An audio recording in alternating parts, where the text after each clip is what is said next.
তবে যে যাই বলুক, বাংলাদেশের কিং খান তার কাজের মাধ্যমে দেশে এবং বিদেশে বাংলাদেশের প্রতিনিধিত্ব করেই যাচ্ছেন।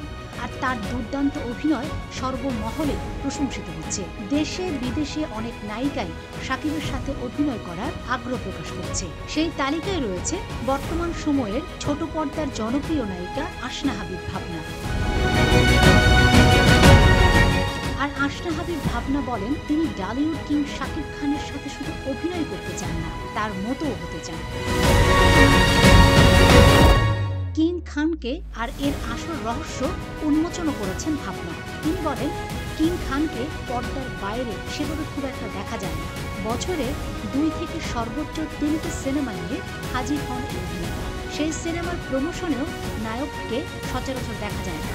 শুধু তাই নয়, কোনো সাক্ষাৎকার কিংবা টিভি প্রোগ্রামেও হাজির হন না ডালিউড কিং। বারবারই থাকেন লোকচক্ষুর আড়ালে।